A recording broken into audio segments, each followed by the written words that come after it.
Ya, halo pencinta timnas, bertemu lagi bersama Bung Goldin. Kali ini kita akan membahas pertandingan krusial kualifikasi Piala Asia U20 antara timnas Indonesia U20 melawan Timur Leste. Ini pertandingan yang sangat penting, timnas Indonesia tidak boleh terpleset jika ingin lolos otomatis nanti sebagai juara grup di kualifikasi Piala Asia ini.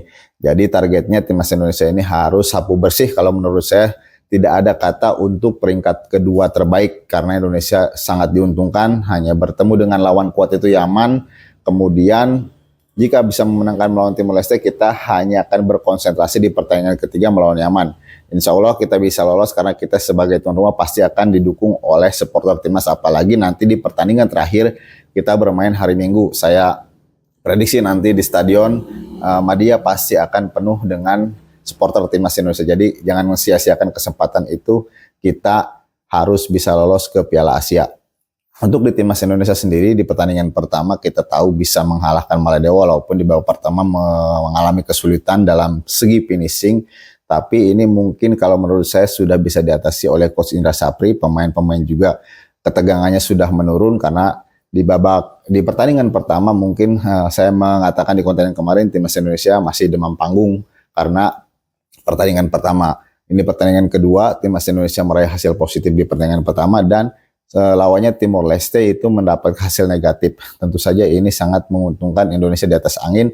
Walaupun memang secara catatan atau statistik di atas kertas timnas Indonesia unggul ya dari Timor Leste, tapi tidak boleh kita menganggap remeh lawan. Siapapun lawannya kita harus perhatikan serius agar bisa mengalahkannya dan tidak terpleset. Jika Indonesia terpleset di laga ini, maka akan menjadi suatu kesulitan bagi timnas Indonesia nanti di pertandingan ketiga. Karena kita tahu melawan Timor Leste ini bukan hanya melawan musuhnya, tapi kita harus bisa melawan diri kita sendiri. Karena Timor Leste sejarahnya melawan Indonesia itu intensitasnya sangat tinggi, cenderung ke arah brutal permainannya. Tapi walaupun memang Bung Goldin katakan di konten yang kemarin akhir-akhir ini Timor Leste sudah tidak bermain seperti itu, sudah tidak emosional, agak sedikit lebih dewasa, tapi bisa saja terjadi karena Timor Leste pun di pertandingan ini ingin meraih kemenangan dan itu sudah dikatakan oleh pelatihnya yang mengatakan bahwa akan mencari cara bagaimana caranya semaksimal mungkin bisa mengalahkan timnas Indonesia atau mencari hasil imbang dengan timnas Indonesia, minimal tidak kalah. Tentu ini sudah menjadi cywar dari pelatih Timor Leste untuk bagaimana bisa mengatasi timnas Indonesia.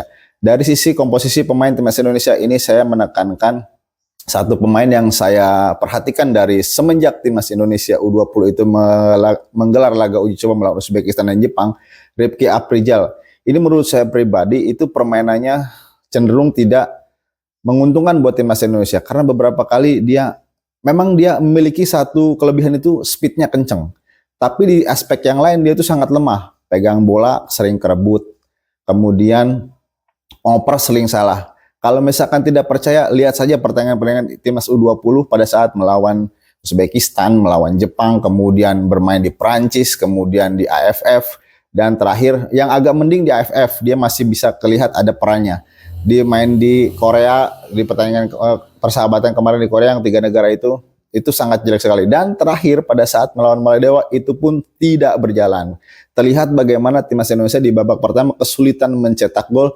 Itu Doni Tripamukas itu seperti ribet lah menurut saya untuk berganti posisi. Pada saat babak kedua dia digantikan langsung cair posisinya, timnas Indonesia langsung bisa memborong 4 gol. Jadi kalau Coach Indra Sapri melihat, tolong diperhatikan ini pemain menurut saya dicadangkan dulu lah. Walaupun memang itu hak prerogatifnya pelatih, tapi saya sebagai supporter turut memperhatikan perkembangan timnas Indonesia ini. Jadi yang paling mengganggu menurut saya penampilan timnas U20 itu Rifki Aprijal. Kalau bisa digantikan pemain yang lain atau ganti strategi yang lain. Kita lihat kemarin kan pada saat babak kedua langsung Indonesia bisa lepas bermainnya, tidak ada beban dan berhasil memborong 4 gol. Beda di babak pertama. Pemain ini kadang-kadang egois, kemudian yang saya sebutkan tadi ngerebut pegang bola sering kerebut, ngoper bola salah terus. Apalagi pada saat melawan Uzbekistan di laga uji coba di Jakarta di Stadion Madia juga. Itu sebelum kita berangkat ke Prancis ke World Cup. Itu waduh sangat parah sekali. Jadi harus dipertahankan ya komposisi pemain pada saat melawan Maladewa itu yang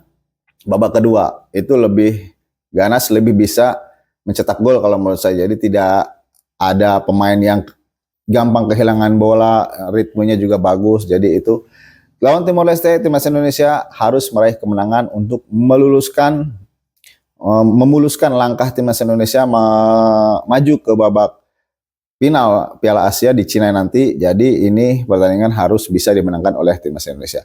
Cukup sekian dari saya membahas Timor Leste melawan Indonesia atau timnas U20 melawan Timor Leste di kualifikasi Piala Asia. Salam timnas Indonesia.